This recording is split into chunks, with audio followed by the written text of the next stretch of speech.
What happens when a system survives the first shock, and then fails under the second?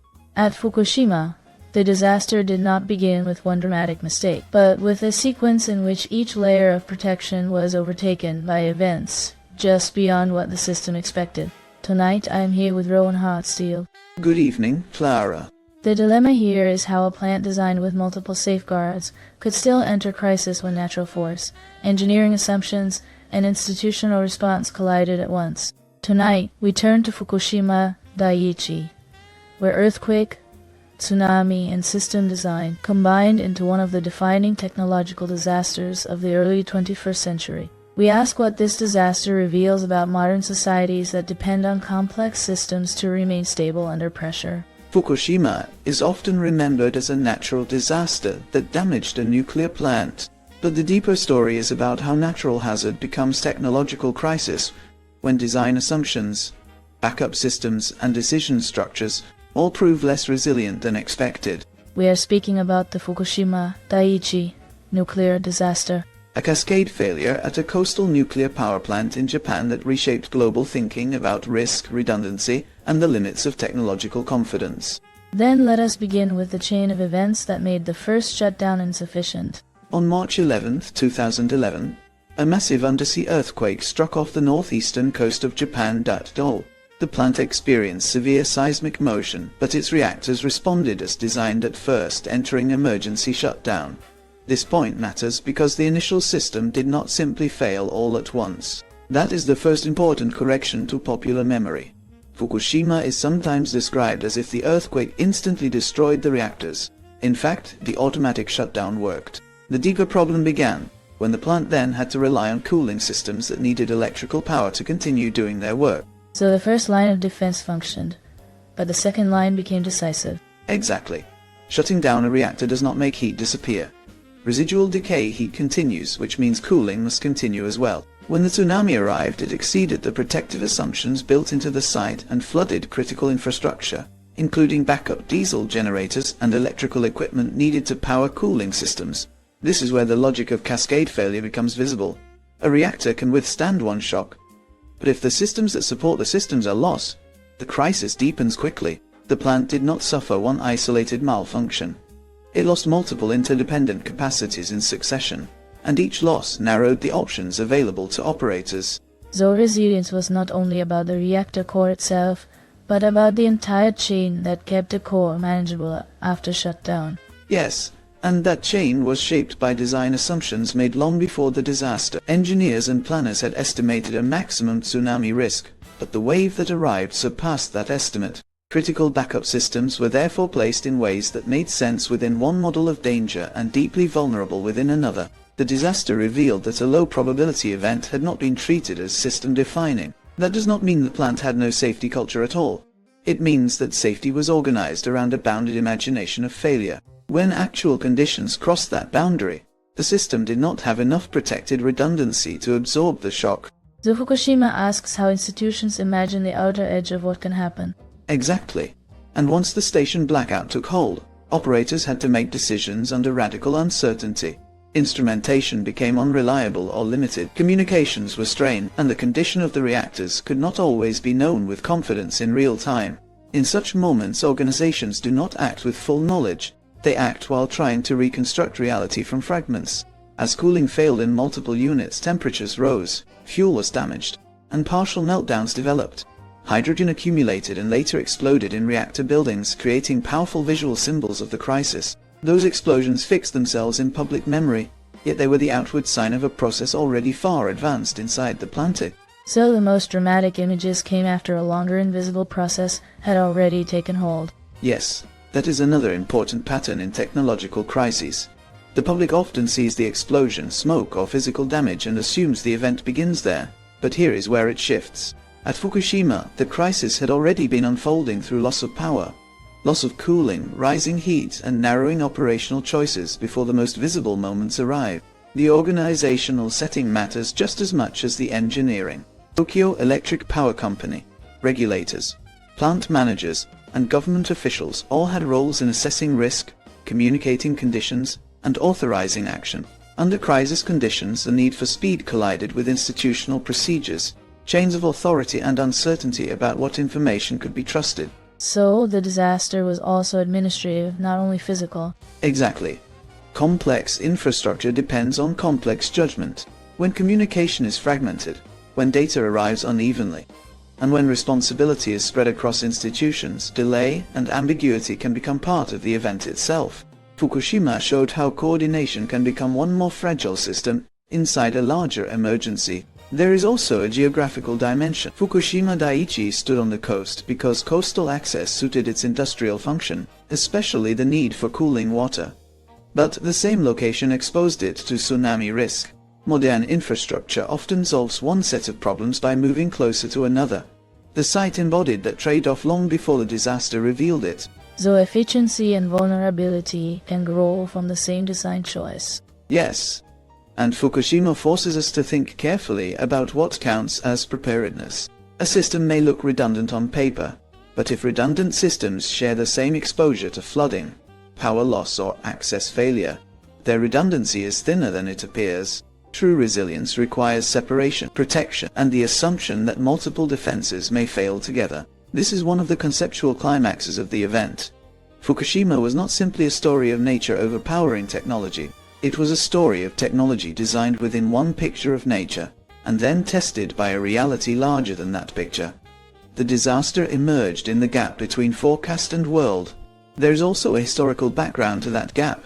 Japan had long experience with earthquakes and tsunami, and nuclear engineering had been developed with serious attention to hazard. Yet serious attention is not the same as unlimited anticipation. Fukushima showed how institutions can respect danger in principle and still underestimate its most demanding form in practice. So a culture of caution can still fail if the boundary of caution is set too low. Exactly. This is why the disaster cannot be reduced to negligence in the simplest sense.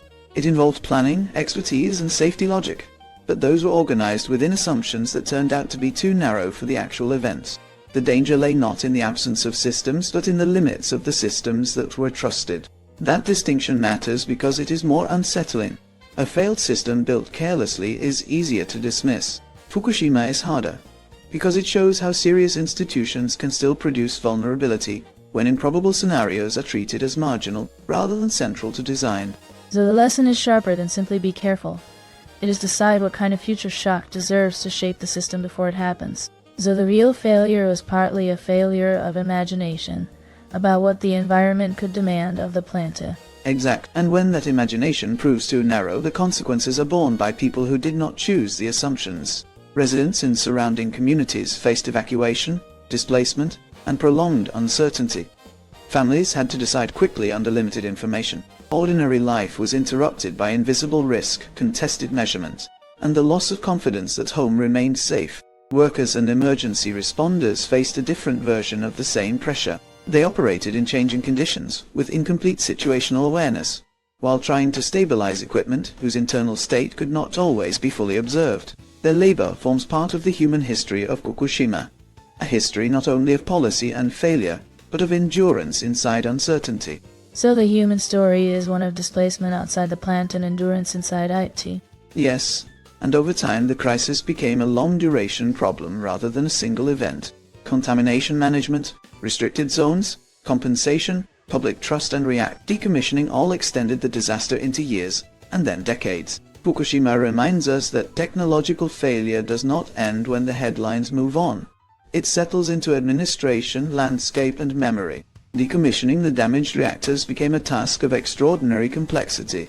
Melted fuel, contaminated water, damaged structures, and the need for long-term containment turned cleanup into a technical and political project with no quick conclusion.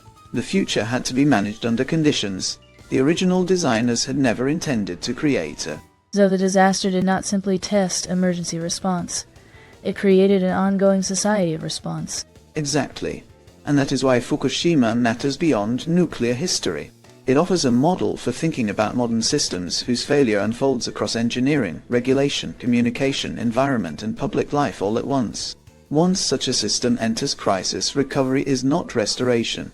It is a new form of management shaped by damage that cannot simply be erased. This is also why Fukushima became such an important public argument inside Japan. Questions of trust, regulatory independence, local vulnerability, and national energy strategy all came back into view at once. The crisis forced a re-examination not only of reactors, but of the relationship between expertise, government and citizens, asked to live beside strategic infrastructure. So once again, the disaster widened from a plant emergency into a question about how a whole society organizes risk. Before we close tonight, let us take a brief pause and welcome Margaret Evernight. Margaret, for those who want to understand how Fukushima unfolded as both technical failure and policy crisis, where would you invite them to continue? Thank you, Clara. In this case, the most direct path is also the most important one. I would suggest beginning with Fukushima, the story of a nuclear disaster by David Lochbaum, Edwin Lyman, and Susan Q. Stranahan. So this is a book that connects the sequence of events to the larger question of safety and regulation. It is. The book explains the technical failures, design assumptions, and regulatory context that contributed to the crisis. It also follows the response to the disaster and shows why Fukushima matters for nuclear policy, risk management, and public safety more broadly. And is it accessible to readers who do not come from an engineering background? Yes, it is technically serious, but it is written to guide non-specialists through the sequence of events without losing them in jargon. That makes it especially useful for readers who want both clarity and depth. So reading it gives you both the mechanics of the crisis and the structure of the decisions around it. Exactly. It shows that Fukushima can only be understood when engineering and governance are read together, because neither alone explains why the crisis became so large. Thank you, Margaret. Thank you, Clara. It was a pleasure. The legacy of Fukushima extends immediately into global nuclear policy. Governments and regulators around the world revisit safety assumptions, severe accident planning, site hazards, emergency power protection, and the capacity of plants to endure low probability but high consequence events. Some countries reduced or reconsidered their nuclear programs, while others tightened standards without abandoning the technology. That variety matters. Fukushima did not produce one universal policy response. It produced a global argument about how risk should be measured, communicated, and politically justified. So the disaster became a worldwide test of how societies weigh energy need against system risk. Exact, and the deepest lesson may not be about one industry alone. Fukushima demonstrates that modern infrastructure is never only technical. It depends on regulators, planners, communicators, emergency managers, maintenance routines, and public trust. When a crisis comes, all of those become part of the system under examination. This is why Fukushima remains relevant for every field that manages large-scale risk. Whether the domain is energy, climate adaptation, digital infrastructure, health systems, or transportation, the question is similar. Have we protected the backup systems, challenged the optimistic assumptions, and planned for conditions that seem improbable until they arrive? So the modern parallel is broad, because many systems appear strong only until several dependencies fail together. Yes, and Fukushima also changed the language of resilience. Before the disaster, resilience could be described in terms of design margin and formal procedure. After Fukushima, it had to include institutional adaptability, cross-system awareness, and the willingness to imagine compound events rather than isolated ones. There is a further complication worth keeping. Public discussion often seeks a simple verdict, either that technology failed because nature is unbeatable, or that the event proves a total answer about nuclear energy itself. But Fukushima resists that simplification. It is more demanding than a slogan. It asks how systems are sited, regulated, layered, maintained, and governed over time. So the responsible response is neither denial nor symbolism, but more exact attention to how complex systems are actually built. Exact. Fukushima showed that a system can be compliant with many rules and still remain vulnerable if the rules themselves are based on too narrow a picture of possible failure. Regulation is only as strong as the imagination and independence that sustain it. It also changed public understanding of long-term aftermath. Radiation concern, land use restrictions, decontamination efforts, compensation disputes, and community displacement all extended the event beyond its initial emergency. Fukushima became a lesson in how a crisis can remain socially active long after the most dramatic moment has passed. Another enduring lesson concerns communication under uncertainty. During a rapidly unfolding crisis, institutions often hesitate because they do not want to speak before every fact is confirmed. But Fukushima suggests that waiting for complete clarity can itself become a source of harm when people need guidance under conditions that are changing faster than official certainty can form. So transparency is not only a moral virtue, it is part of operational safety when the public must act before knowledge is complete. Yes, Fukushima remains powerful because it exposed how much public safety depends on that honesty. So time itself becomes part of the disaster, because consequences continue after the visible emergency has ended.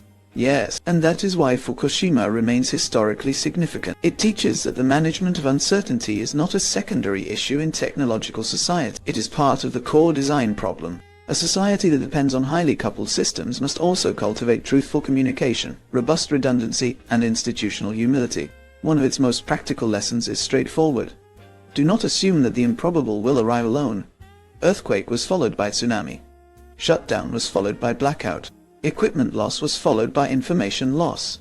Fukushima remains a map of how one emergency can generate the conditions for the next quake. So the true subject is not a single shot, but the sequence that follows when each layer depends on another. Exactly. And in the present, that lesson reaches far beyond Fukushima itself. Climate pressure, coastal risk, electrical dependence, supply systems, and emergency communication all make modern societies vulnerable to cascade effect. The question is not whether complexity can be avoided. It is whether complexity is being governed honestly enough to remain livable. Thank you for staying with us tonight. And thank you, Rowan, for guiding us through the plant, the wave, and the larger system that turns survival into crisis. Fukushima endures because it shows that safety is never a single wall.